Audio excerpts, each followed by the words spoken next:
వి gold trusted gold buyers. మీరు తాకట్టు పెట్టిన బంగారాన్ని విడిపించి ఈ రోజు ఉన్న మార్కెట్ ధరకు కొనబడును. రిగ్రెట్ అయిన థింగ్ ఏదైనా ఉందంటే అది మ్యారేజ్ అనుకోవచ్చా? Not really, no. Not really. Because I've not really shut down that chapter. I have taken that as a learning experience. Because ఇప్పుడు like I said, for example Jaya Janaki Nayaka గురించి చెప్పేటప్పుడు కానీ కొన్ని థింగ్స్ మనము కూర్చుని ఇప్పుడు ఐఎమ్ సో ఏమంటారు overthinking person. I think about everything so much knowledge about everything. Still how did this happen is one big question. My family asks me, I ask myself how ఎలా అసలు. But then I think nobody is perfect. ఎంత ఉంటే కూడా ఒక weakness అనేది ఉంటుంది, ప్రతి ఒక్కరికి వీక్నెస్ ఉంటుంది.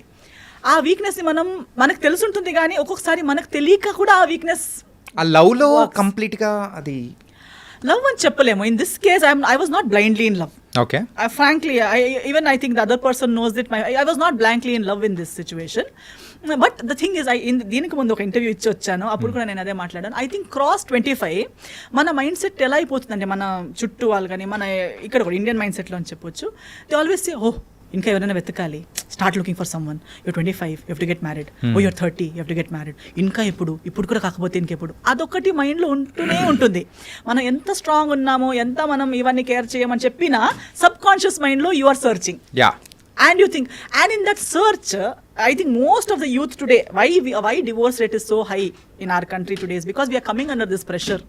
We are well educated, we have degrees, we have everything, but then we think, maybe I'm lagging in this. I must not lag in my personal life. నాకు కూడా ఒక బాయ్ ఫ్రెండ్ అంటూ ఉండాలి, నాకు కూడా ఒక గర్ల్ ఫ్రెండ్ అంటూ ఉండాలి. అంటే ఆ హరిబరిలో చేసిన మిస్టేక్ అని అనుకోవచ్చా?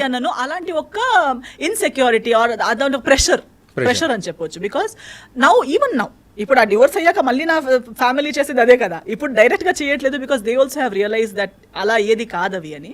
బట్ అయినా చెప్తారు వేరే వాళ్ళ పెళ్ళికి అయినప్పుడు, నీదెప్పుడు, నువ్వు మళ్ళీ ఆలోచించవా? మళ్ళీ ఇప్పుడు ఆ టైప్ ఆఫ్ అంటే మళ్ళీ మ్యారేజ్ అని కానీ, సో రిలేషన్షిప్లోకి వెళ్ళాలని కానీ అట్లా ప్రెసెంట్ నెక్స్ట్ ఏమన్నా రిలేషన్షిప్లో వెళ్ళాలనేది నేను మళ్ళీ కాన్షియస్గా అంటే కావాలని వెతికి పడాలని ఏం లేదు నాకు. But I believe that it will happen. When it has to happen, it will happen. I don't have to. నేను నేర్చుకున్నది ఒకటి ఏంటంటే, ఇది ఒకటి అంటే మేబీ ఇన్ కరియర్ మీరు కష్టపడితే మీకు వస్తుంది, మీరు వెతుక్కుంటూ వెళ్తే మీకు దొరుకుతుంది, మీరు ఒకటి ఐడియాలజీని గట్టిగా పెట్టుకుంటే అవుతుంది. ఇవన్నీ వర్క్లో, ఎడ్యుకేషన్లో నేను చిన్నప్పటి నుంచి అదే చేస్తూ వచ్చాను కాబట్టి అదే నేను పర్సనల్ లైఫ్లో కూడా నేను అనుకున్నాను దట్ మీరు ఒకటి నాకు ఇది ఇష్టం అవ్వకపోతే మీరు అదే రెస్పాండ్ అవుతారు, we can work on it. I thought of it very that way in a very wide. But relationships are multi layered. Relationships are not like black and white. మీరు నాకు ఇది నచ్చదని చెప్తే మీరు ఓకే అనొచ్చు, కానీ మీరు అది నిజంగా మళ్ళీ ఒకసారి చేయరని లేదు. మీరు ఓకే అంటారు కానీ మీరు కూడా ఆలోచిస్తారు, నేను చేస్తూ ఉంటే ఒక్కరోజు ఈమె నా లైన్కి వస్తుంది అని మీరు కూడా ఆలోచిస్తూ ఉంటారు. నేను కూడా ఆలోచిస్తుంటాను, నేను కూడా ఇలా గట్టిగా ఉంటే ఒక్కరోజు నా లైన్కి వస్తారు. So many marriages are just going like that. Wife is thinking one day husband will listen to her, and husband is going thinking one day wife will listen to him. కానీ ఇక్కడ మాత్రం మీ ఒక ఇష్యూలో మాత్రం అట్లా కాదు కదా. So that was something different. అంటే చాలా తక్కువ టైం అనేది కూడా ఉంది, which I am very happy. That's why I have no regrets. Okay, I am very happy because before it could get worse, I backed out. Okay, I am happy about that. Damage control అయిపోయింది. My family, whenever I see my parents happy today, I feel thank God. అంటే యూజువల్గా మీ relation అనేది కూడా so విడిపోవడానికి so కారణము so మీ family side నుంచి కానీ అట్లా అనుకోవచ్చా, లేకపోతే లేదు అట్లేం లేదు? ఫ్యామిలీ సైడ్ నుంచి ఏం లేదు, కానీ consequences were going to fall on my parents as well. Okay, అంటే ఫ్యూచర్ ఏమన్నా కంటిన్యూ అయితే అలా అనిపించేసింది. ఫ్యూచర్ వెళ్ళి ఉంటే నా ఫ్యామిలీకి చాలా కష్టాలు అయ్యేవి, నా ఫ్యామిలీ చాలా కష్టంలో ఉండేది. Especially my parents. నా ఫ్యామిలీ అంటే ఎక్స్టెండెడ్ ఫ్యామిలీ ఇస్ నెక్స్ట్ కదా, but first my parents. So I did not want, నేను ఒక తప్పు డిసిజన్ చేసి నేనే భరించుకోవాలని ఉంటే కూడా నో ప్రాబ్లం. మన కష్టాలు మనం ఇప్పుడు కెరీర్లో ఫేస్ చేస్తాం, మనం ప్రతి దాంట్లో చేస్తాం, ప్రతిదీ వెళ్ళి పేరెంట్స్ మీద అది హ్యాండిల్ చేయగలుగుతాము. బట్ దాని కాన్సిక్వెన్సెస్ ఒకటి మా పేరెంట్స్, ఇంకొకటి ఫ్యూచర్లో వచ్చే పిల్లలకి ఒక బేసికలీ ఫౌండేషన్ బాగాలేని రిలేషన్షిప్ రేపు సెటిల్ అవుతుంది, ఎల్లుండి సెటిల్ అవుతుంది, ఎంత ముందుకు తీసుకెళ్తాము అంతే. ఒక క్రాక్ చిన్నగా పైన ఒక క్రాక్ ఉన్నప్పుడే దాన్ని కవర్ చేస్తే ఓకే, కానీ ఒకవేళ క్రాక్ అనేది కూడా సో అక్కడ వరకు వచ్చి ఆగిపోయే అవకాశాలు అనేది కూడా ఉండొచ్చు కదా. అది తెలుస్తుందండి మీకు. you will get to know like after an age, maybe when you're teenage మీకు అది you are very blind. అందుకే ముందు చాలా చిన్నప్పుడు ఏజ్ పెళ్లి చేసిస్తే పాపం అలాగే ఆలోచించి సంవత్సరాలు అయిపోయేవి, because they were not in that maturity wherein they could decide for themselves. Especially అమ్మాయిలు చాలా చిన్న ఏజ్ లోనే ఇచ్చేవాళ్ళు పెళ్లి చేసుకుని, బికాస్ ఆ డిసైడింగ్ అబిలిటీ లేదు. అవుతుందేమో అని ఆలోచిస్తున్న లోపు పిల్లలు పుట్టారు కదా అని అదొక బాండ్ అయిపోతుంది, ఇక పిల్లలు కూడా ఉన్నారు కదా అని చెప్పి బ్రతకాల్సి వస్తుంది. సో అందరూ ఎంతో ముందు చాలా లాంగ్ మ్యారేజెస్ ఉన్నాయి అంటారు, ఇప్పుడు కూడా లాంగ్ మ్యారేజెస్ ఉన్నాయి అంటారు. Not everyone is necessarily happily married. Everybody has their own reasons. కొందరు పిల్లల కోసం, కొందరు దారి లేక, అలా వేరే రీజన్స్ వల్ల they are all stuck. So being stuck in a relationship is not equal to happy marriage. So ఆ రీజన్స్ నాకు వచ్చే ముందు I also had those reasons wherein what will my parents feel, how will my parents face the society, because they belong to that generation wherein they will feel like how will we answer the society. But I said this answer is better than the answer you will have to give later. So అంటే ఇప్పుడు future answer would have been so difficult for them. When we sat down and discussed, we all collectively felt yes, ఈ రోజు ఈ answer ఇవ్వడం ఇది ఎన్నిసార్లు ఇచ్చినా అంత పెయిన్ఫుల్ గా లేదు.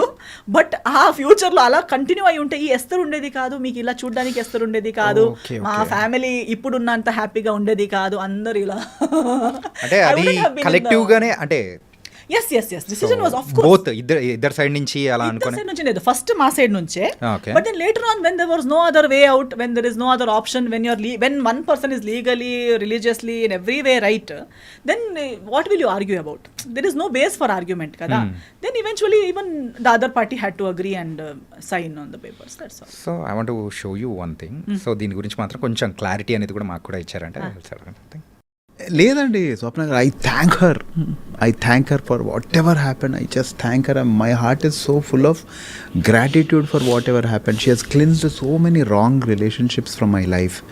People are scared of me now to talk. నాతో మాట్లాడడం చాలామంది భయపడి, చాలామంది అవాయిడ్ చేసి, నా ఫోన్లు ఎత్తకుండా నన్ను కలిసినప్పుడు అవాయిడ్ చేసి. ఎందుకలా అంటే భయపడతారు కదా స్వప్న గారు, ఆమె ఇచ్చిన ఇంటర్వ్యూస్కి లిటరలీ నా పక్కన అంటే చాలా హెరాస్ చేశారని ఇవన్నీ బయట but see it's too personal, so I won't step in to that for that's only one reason. It's too personal unless అంటే ఇది యూనో సంబడీ ఈజ్ యాక్చువల్లీ ఇంకా చాలా ఒక డేంజర్ జోన్లో ఎవరైనా ఉన్నారంటే తప్ప. ఏమో స్వప్న గారు, అది తనకే తెలియాలి. నేను ఒక ఇంటర్వ్యూలో కూడా చెప్పాను, ఒకరోజు తనే నిజం చెప్తుంది, అందరూ నన్ను నమ్మొద్దు అని. I stand by it. And దేవుడు అనేవాడు నిజం అవుతే ఒకరోజు తనే చెప్తుంది, అంతవరకు నన్ను అస్సలు నమ్మొద్దు. And I'm happy. సో తనే నిజం చెప్తుంది ఏదో ఒక రోజు. సో మీరు ఇచ్చే ఇంటర్వ్యూస్ కూడా భయం వేస్తుంది. People are also not know just అంటే ఇప్పుడు అది జరిగింది కూడా ఇక్కడే అండి. అవునా? జరిగింది కూడా ఇక్కడే. సో ఆ నిజం ఏంటి?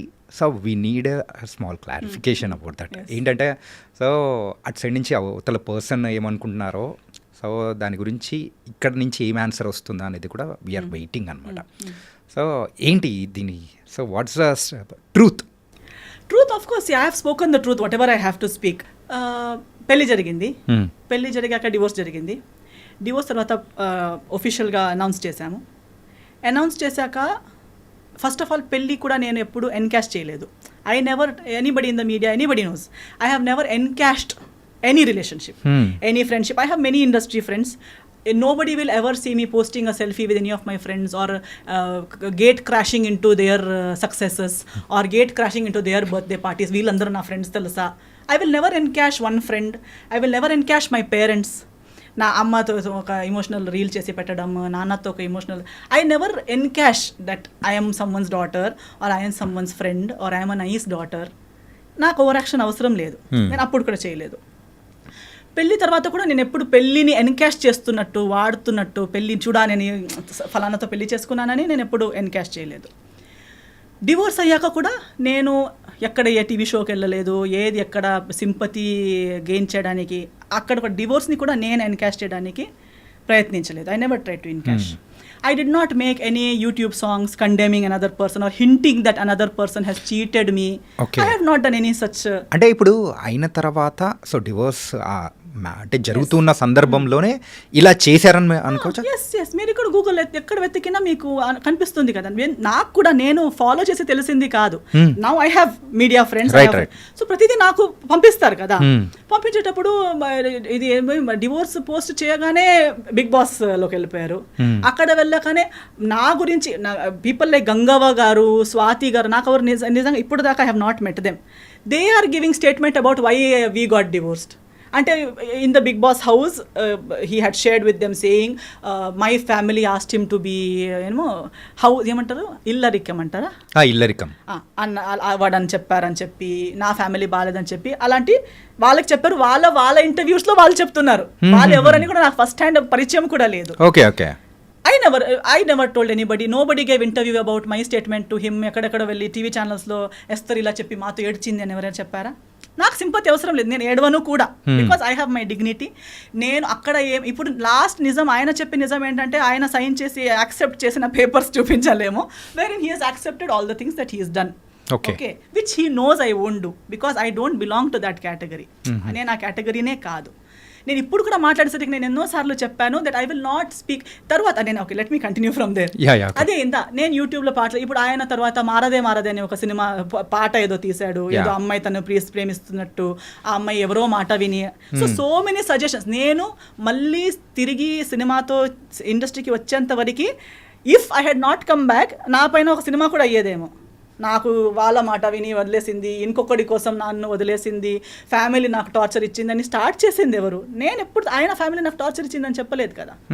ఇన్ఫ్యాక్ట్ నేను ఇప్పుడు కూడా చెప్తాను, because his family stood by me, things worked out. His family even ఆయన కూడా చెప్పారు కదా, his family doesn't even know why we're divorced. అంటే వాళ్ళ ఫ్యామిలీకి ఇప్పటికీ తెలియదు అంటున్నారు. ఐ డోంట్ తెలియదు అంటున్నారు. అంటే కారణాలు ఏంటి అనేది వాళ్ళకి తెలియదు అంటున్నారు. అంటే according to the other person statement he says I have not even told my family why we got divorced, while my entire family knows, my entire community knows, my church knows, my lawyer knows, everybody from my side knows. Why I don't want to tell it on the media is it's unnecessary. ఇప్పుడు నాకు కూడా అప్పుడు నేను comeback చేసేటప్పుడు కూడా నాకు why even today why do I have to talk. ఆ రోజు కూడా నాకు సంస్కార్ కాలనీ టైంలో నేను ఇంటర్వ్యూకి వచ్చేటప్పుడు నేను వచ్చింది సినిమా కోసం. దాని ముందు నేను ఒక్క పోస్ట్ ఒకరిని బ్లేమ్ చేసి కానీ, ఒక్క పాట కానీ, ఒకరి ఏడుపు ముఖం కానీ, ఎప్పుడు సింపతి కానీ ఎప్పుడు మాట్లాడలేదు. వచ్చింది సినిమా కోసం. సినిమా ప్రమోషన్స్ మాట్లాడేటప్పుడు because of these things already spoken about me in my absence, people asked me questions. Okay. And I only gave what I felt was ethically right. నేను లాయర్ ముందు ఏం మాట్లాడానో, court ముందు ఏం మాట్లాడానో అవన్నీ కలిపి ఒక సింగిల్ సెంటెన్స్లో ఏం చెప్పగలుగుతాను అనేది మాత్రమే చెప్పాను. కానీ మళ్ళీ ఇలాబొరేట్గా అది చెప్పే అంత personal issue, first of all personal issues ఇలాంటి ప్లాట్ఫామ్లో మాట్లాడే అవసరమే లేదు. పర్సనల్ ఇష్యూని మెయిన్ స్ట్రీమ్కి ఇప్పుడు ఎంతో మంది డివోర్స్ అయ్యారండి ఇండస్ట్రీలో. ఎవరు ఇక్కడ దాకా ఎందుకు రాలేదంటే ఎవరికి ఇలా ఓపెన్లో అది టార్గెట్ ఎవరిని చేయలేదు కాబట్టి. కానీ ఒకరు డివోర్స్ని కూడా వాడుకోవడానికి ప్రయత్నించారు. దాన్ని అప్పుడు నాకు రిటర్న్ వచ్చేటప్పుడు మీరెందుకు రియాక్ట్ అవ్వట్లేదు అనేసరికి I had to speak, which I spoke.